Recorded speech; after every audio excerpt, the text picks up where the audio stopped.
Well, good evening. Today is Saturday, June 15th, and I've been up since the butt crack of dawn. I woke up at 6:30 this morning. It was like, oh, because I had to bring Mary over to her apartment because her furniture was going to get delivered. Um, so I left. I had to go stop by her house first to pick up the keys. When they gave us the apartment keys for Mary's house or apartment, they gave us one key on two keychains, one key on each chain with a mailbox key on both of the chains. But the one key is just for the front door, like the main door to get in, and then the other key was for the apartment. So I didn't have a key to get into the apartment to bring Mary, so I stopped by Don's house. He was packing up because the movers are coming today to pack up the house and move it over to the apartment.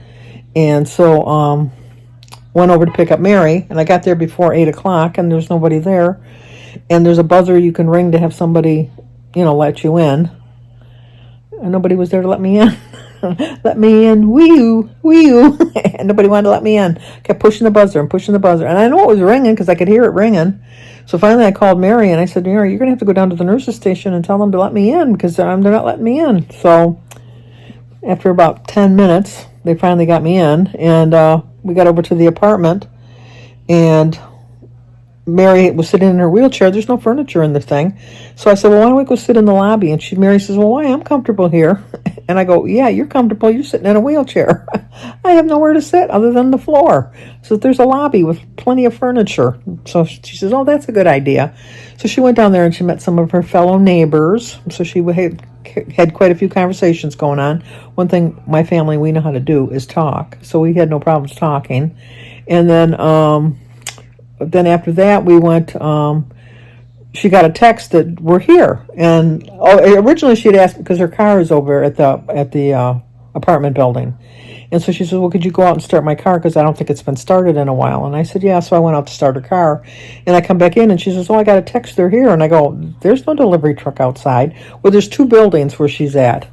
And so I said, well, they must be at the other building. I said, let me walk over there to see. So I walked over to the other building, and sure enough, that's where the truck was. And so I said, well, this is the wrong building. We're over in the other building. So they said, okay, we'll come over there. So then they came over, and they got in front of the building, and I showed them. I said, I think that it'd be easier for you to go, rather than walk through the whole lobby, and then down the hall to my sister's apartment, that you could go around the corner and go in through the sliding doors, because there's sliding doors there's a little tiny little patio right outside each door.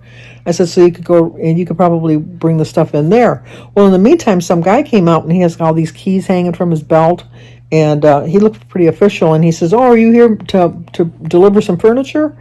And the delivery guy says, yeah, we have a couch and some end tables and a bed. And he says, oh, you got to bring it around to the service entrance. Let me show you where it's at. It's around in the back. Well, they left, and I went back in. I told Mary, I says, I don't know where they went. I said, but wherever he's bringing them, it's like way farther than he would have came in through the front door, because it's a pretty big building. And so then finally I see the guy, and he comes walking towards me, and he says, can you show me where your apartment is? Because I think your way sounds a lot better than this. This is a long way to walk. So I walked him to the apartment and I showed him the thing, and he says, oh, yeah, this is way better. He says, I'm just going to pull my truck around. And so I said, oh, okay. So then I went to get Mary, and Mary said, well, the guy that was helping him, he's just a resident here. He thinks he's helpful. I think he had a little bit of Alzheimer's going on, maybe in a previous life. And I don't know where he had him go. So then the guy come around, and he come to the thing, and he says, oh yeah, this is going to work out way better. And so he started bringing the bed in. Well, the way Mary wanted to put the bed, she wouldn't have been able to put any end tables on either side, and then the bed would have had to been, because she got a king size bed, it would have had to been pushed right up to the wall. And so she says, well, that's fine. And I go, no, Don would have to climb over you every time he got in bed, or he'd have to climb to the end of the bed to get out. And she says, oh, I didn't think of that. So then I told the guy, I said, just turn it around the other way, which worked out better. It really did work out better.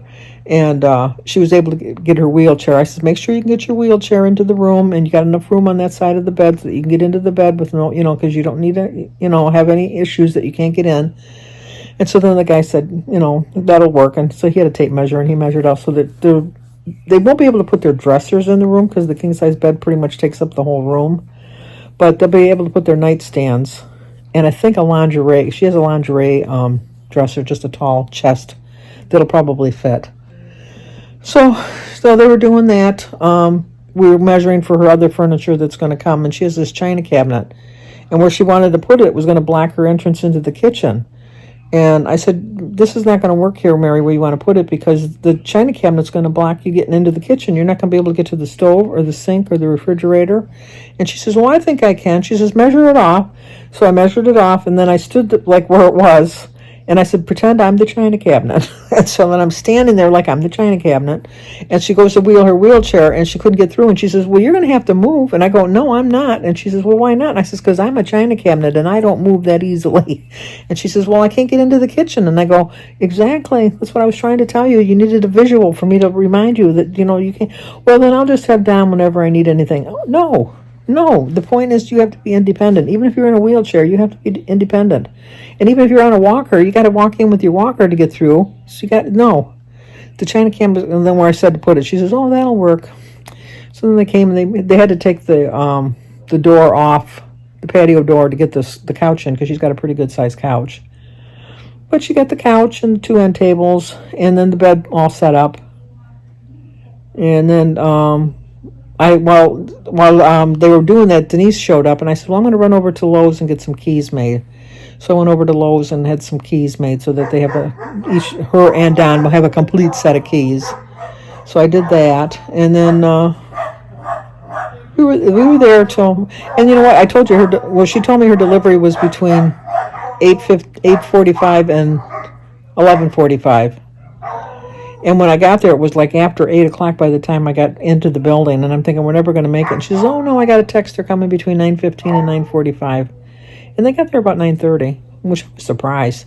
But by the time there's an electric bed where you can adjust it on either side, the mattress can go up or down, or, in a TV position, or the feet can come up. So it took them a little while to put that together. So by the time I got her back over to her senior home, or to her rehab home, it was probably close to 1 o'clock, because she went to Wendy's. She wanted some Wendy's for lunch. And then when I got back there, I had done her laundry for her last night, so I put her laundry away for her. I know she could have done it, but I know she was tired. So I put her laundry away. We got her situated in the bed. And then I came home and I finished doing my flower planting. I sat outside with Jim a little bit. We have a little swing on the front, so I sat out there. Kyle was supposed to come and do our deck today, and he had a family emergency, so he said he's probably not going to be here till Monday or Tuesday. I feel bad, because today would have been a perfect day. It was a perfect day for planting. It wasn't too hot. It was just, it had a nice little breeze. It was really, really nice, and it just was a beautiful day. It's Monday and Tuesday. It's supposed to be 95 degrees, and the heat index is going to put it over 100. So he chose poorly. Well, I mean, he didn't have any control over it. It was a family emergency. But then while I was gone, that man of mine, Sophia's coming tomorrow, anyhow, to cut the grass. No, Jim cut the back grass. And Jason next door was, and I got home, and he says, I tried to tell him, and he said, just if you see me laying on the ground, just help me up. That man of mine, I'm telling you, he's not supposed to cut the grass. That's why we pay Sophia. And that's why Sophia likes to do it, because she earns some extra money for the summer. She was shopping today, and she already called me. She said, Grandma, tomorrow, when we come over for Father's Day, can I cut the grass? I says, oh, is that going to be your Father's Day present? No. Which I knew it wouldn't be. But, and then, like I said, David and Alyssa and Cindy are leaving tomorrow for Florida. And Danny's leaving on Tuesday for Ireland and Scotland. And Tuesday, Jim and I go to the doctors to see about the results from our vein mapping. Monday and Wednesday, Christy's bringing Mary to 2 different doctor's appointments. On Thursday, Denise and I are taking her downtown Detroit to another 3 appointments that she has down there. And then Friday, I noticed in my calendar that Jim and I have doctor's appointments that they must be our yearly one or something. Because we both go to the same doctor, and we try to get it at the same time, just to save trip. We always just go in the same room. Just get it over all one thing, whatever. But I think it's our yearly, because I'm thinking I think it's been a year since we had our actual yearly physical. I'll wait till they call me later in the week to confirm the appointment. And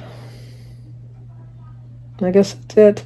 Just kind of laying around. I had some leftover mustacholi that from Thursday.